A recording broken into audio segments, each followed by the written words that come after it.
Welcome to the debate, the Agile failure, why mindset shifts matter more than tools. Today we analyze the ideas from the book, The Adaptive Advantage.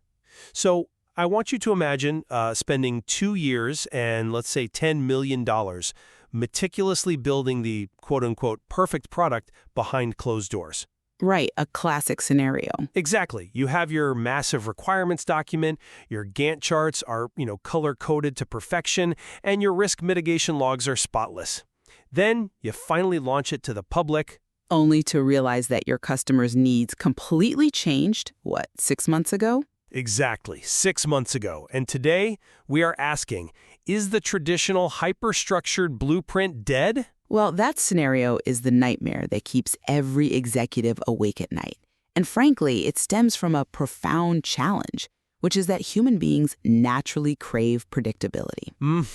We really do. We treat perfect planning as a form of anxiety management.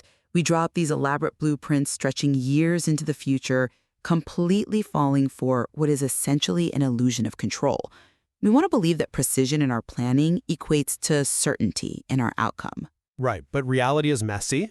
Exactly. Markets pivot on a whisper, and those rigid, long-term plans, they often just crumble upon contact with the real world. Precisely. We are operating in environments where technology reshapes our realities overnight. And that brings us to the core premise of today's discussion, from the adaptive advantage.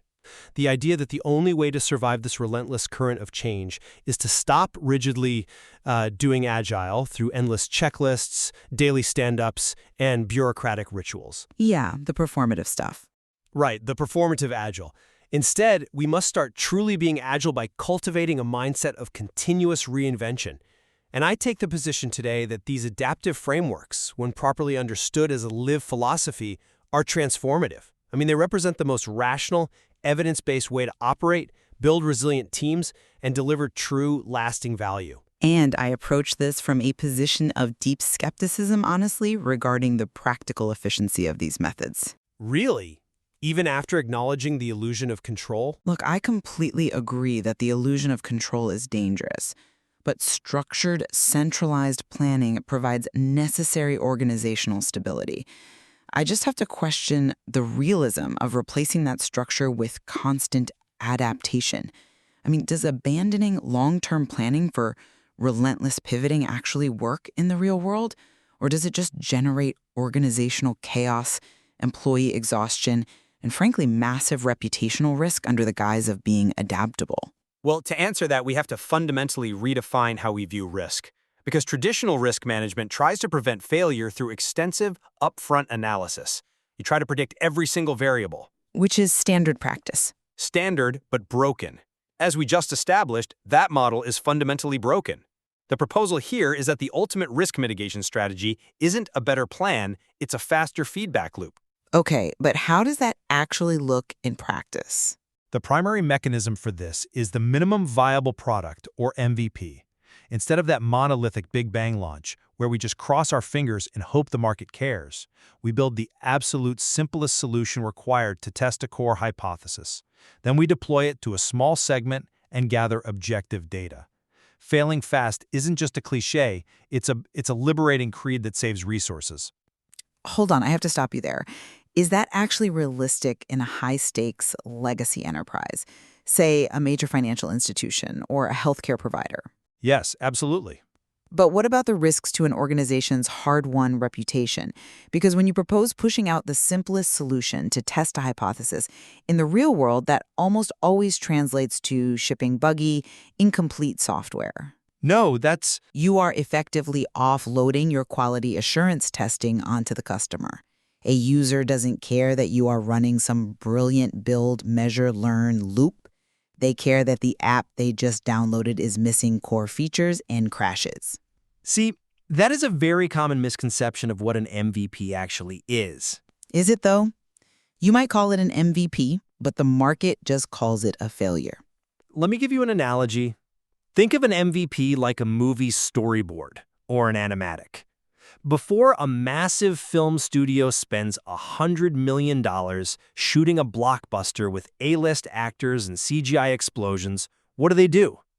They sketch out the scenes on paper. Right. They record rough voiceovers, edit it together, and show that animatic to a test audience. Why? To see if the emotional beats hit. If the audience doesn't laugh at the joke or cry at the sad moment in the rough sketch, no amount of expensive CGI is going to fix the underlying story. Okay, I see where you're going with this. You are testing the core hypothesis, the story, before you rent the cameras. Think of an MVP not as a half-baked cake, but as a perfectly baked cupcake. It's small, but it proves the recipe works before you invest in a 3-tier wedding cake. Waiting for perfection is the true risk, because by the time you're done, the market will have moved on. That storyboard analogy is clever, but let's look at the mechanism of how that plays out. A movie test audience knows they are watching an unfinished animatic. They have context. An enterprise software user, they simply think they bought a finished tool. Well, you can frame it properly. Even if we assume you can properly frame this MVP, say through a closed beta program, the proposal still relies heavily on gathering this objective data to quote-unquote learn. In my experience, organizations just become completely ensnared in a metrics maze. A metrics maze? Yes, they stare at mountains of data, lack the centralized strategic vision to interpret it correctly, and end up making wild overcorrections based on a small sample size bias from a vocal minority of early adopters. But that only happens when teams measure the wrong things, which is why the measurement mechanism must be incredibly disciplined. You have to aggressively separate actionable metrics from vanity metrics. Define vanity metrics in this context. Vanity metrics are things like raw page views, total registered accounts, or social media followers.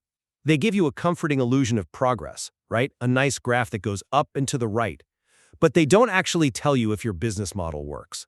Fair enough. Actionable metrics, on the other hand, are tied directly to user behaviors that mechanically validate or invalidate your hypothesis. For instance, we don't care how many people downloaded the app, we care about the activation rate. Did the percentage of users who successfully completed their first transaction increase from 40 to 65%?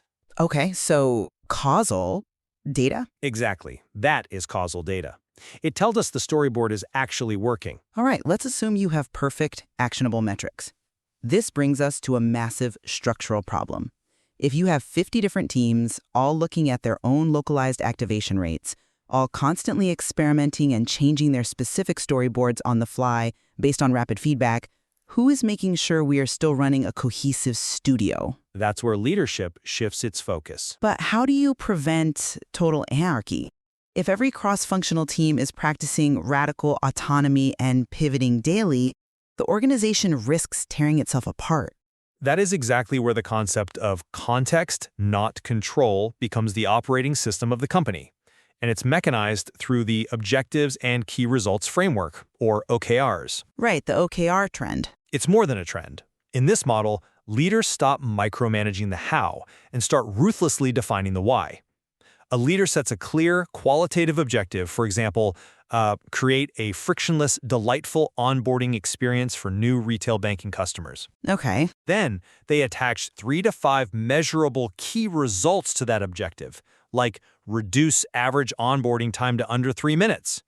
You grant the team immense freedom, but it is bound by immense transparent responsibility to those specific outcomes. The cohesive direction is maintained by the shared OKR, not by a manager checking boxes on a Gantt chart. That sounds beautifully democratic in theory, but, let's test the limits of that autonomy.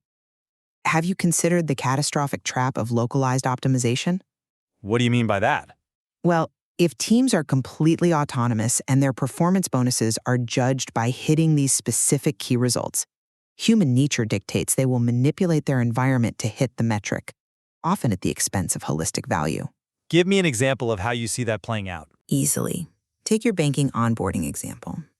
A product team is told their key result is reduce onboarding time to under 3 minutes. Being autonomous and clever, they realize the longest part of the process is the multi-page legal compliance and identity verification screening. So they strip it down. They hide the terms and conditions behind a single pre-checked box and minimize the KYC, the Know Your Customer friction. Boom, Onboarding time drops to 2 minutes. They hit their OKR, they celebrate. Right, Until 6 months later, the legal department gets hit with a massive fine from federal regulators for compliance breaches. That is the danger of decentralized, autonomous decision-making without rigid, top-down governance. The pursuit of localized efficiency destroyed the enterprise. That is a fantastic example, honestly, and it perfectly illustrates why traditional siloed structures fail and why true agility fixes it. Wait, how does agility fix a compliance breach? Because your scenario assumes the product team is operating in a vacuum, which completely violates the core mechanism of a cross-functional agile team. If an organization is actually deploying this correctly, OKRs are not isolated, they are shared. Shared with legal? Yes! That squad doesn't just consist of software developers and a product manager, it includes a dedicated compliance officer. Furthermore, the objective isn't just go fast. The OKRs are cross-linked. The product team's key result of reducing onboarding time is inextricably mathematically linked to the legal department's key result of 0 compliance breaches. So you just force them into a standoff? No, you force them into co-design. Mechanistically, because they share the OKRs and sit on the same autonomous team, the compliance officer isn't a gatekeeper at the end of a 6-month development tunnel who just says no. From day one, helping the developers figure out how to automate the KYC checks in the background so the user doesn't feel the friction, but the regulators are still satisfied. Autonomy doesn't mean isolation. It means empowering the people closest to the problem, both the developer and the lawyer, to solve it together in real time. Okay, I can see how cross-functional OKRs might mitigate risk in software development, but this philosophy pushes for applying this innovator's lens across the entire enterprise. It suggests we run internal departments like operations and human resources on these iterative cycles? Exactly. It's universally applicable. Wait, walk me through that. Are you seriously suggesting that if I am working in HR, my health benefits package or my compensation structure is going to change every 2 weeks in a sprint? No. Because treating an employee's livelihood as an iterative prototype destroys psychological safety. Stable enterprise functions require rigorous long-term policy, not constant A/B testing on people's lives. Okay, you are imagining the absolute most chaotic, worst-case interpretation of iterative development. Applying agility to HR does not mean crowdsourcing salaries every fortnight. Well, what does it mean then? It means changing the mechanism of how HR develops policy. Let's say HR wants to roll out a radical new initiative, like a 4-day work week or a new remote work stipend.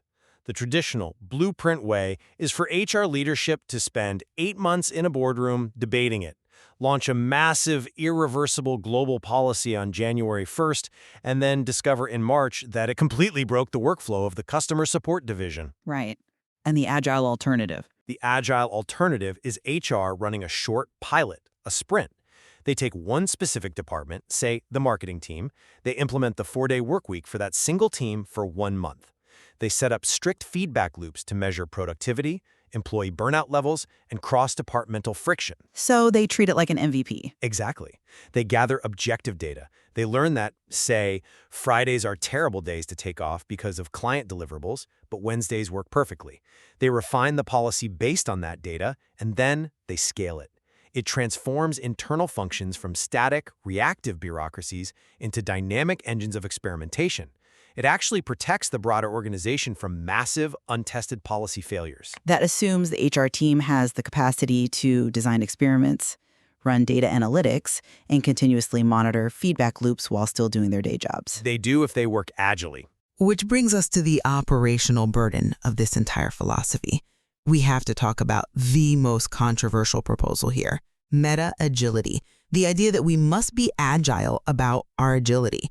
This unwritten rule that teams have to constantly inspect their inspection. I would argue it's the most vital concept of all.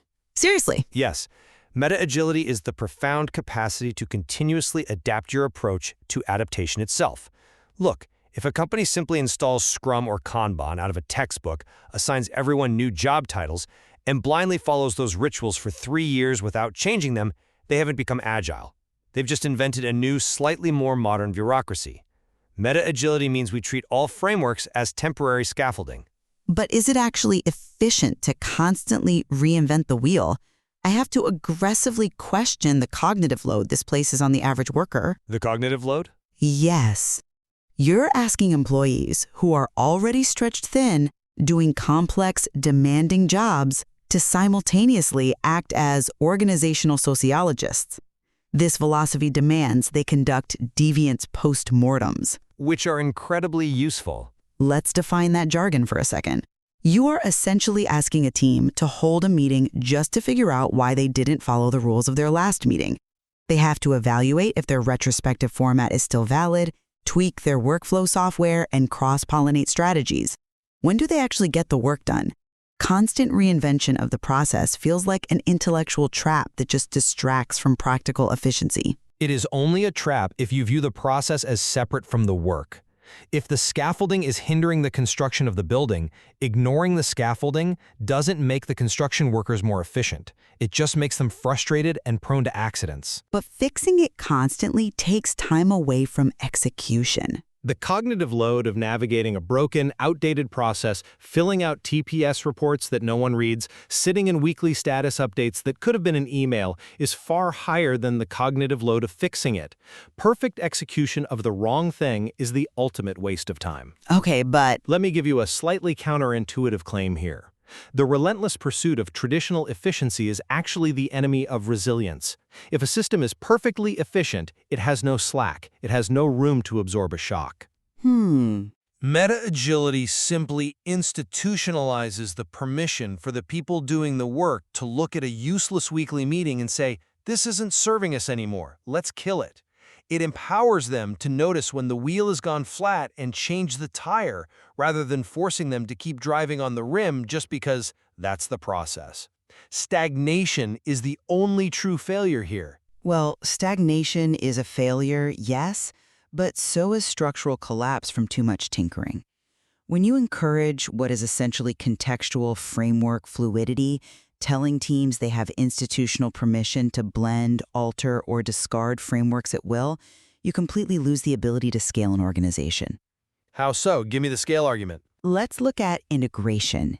If Team A decides that daily stand-ups are useless and moves to a highly modified, asynchronous Kanban system, but Team B decides they love rigid 2-week iterations with daily syncs, how do those two teams integrate a shared software feature? And wait, how does executive leadership measure comparative progress across a portfolio of 50 teams if every single team is measuring their work with a completely different yardstick?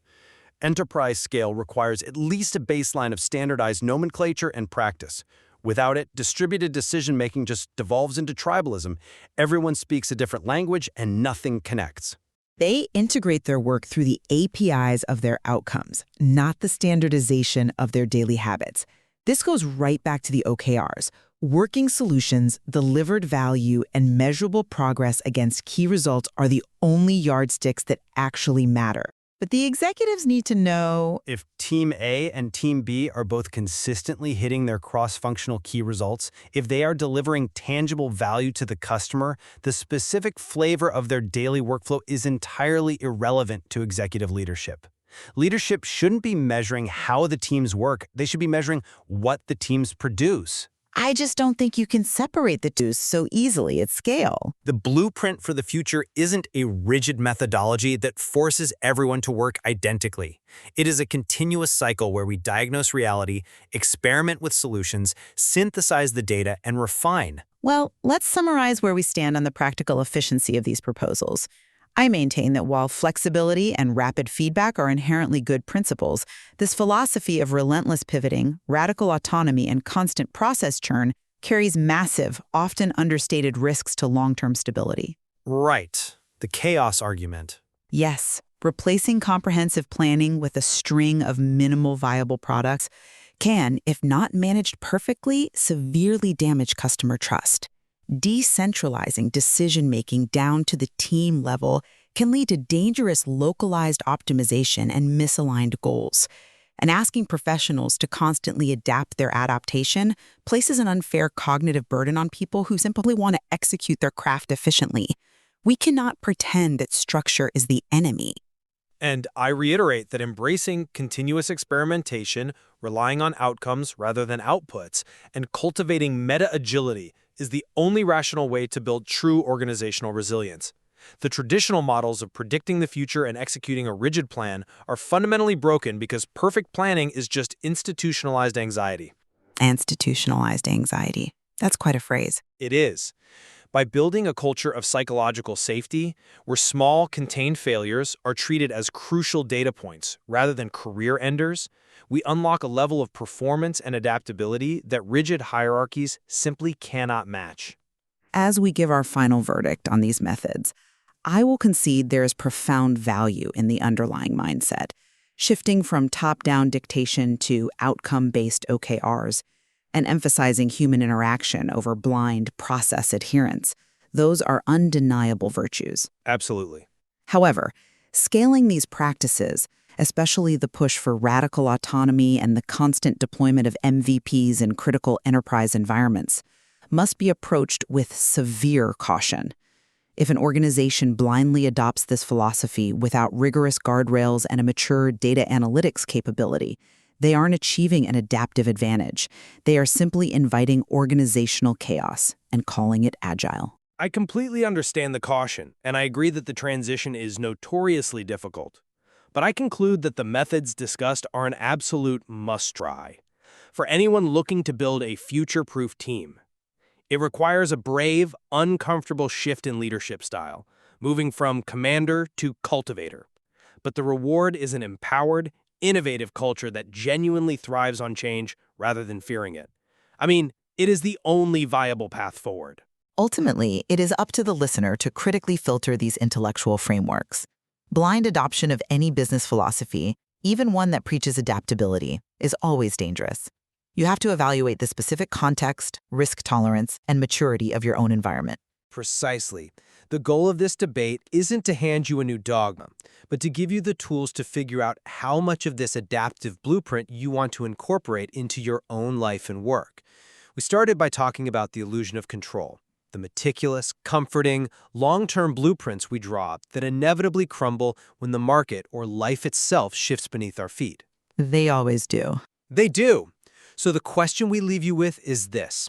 Are you going to keep stubbornly redrawing that same rigid blueprint, hoping the world finally stands still? Or are you ready to trade the blueprint for a dynamic, ever-changing canvas?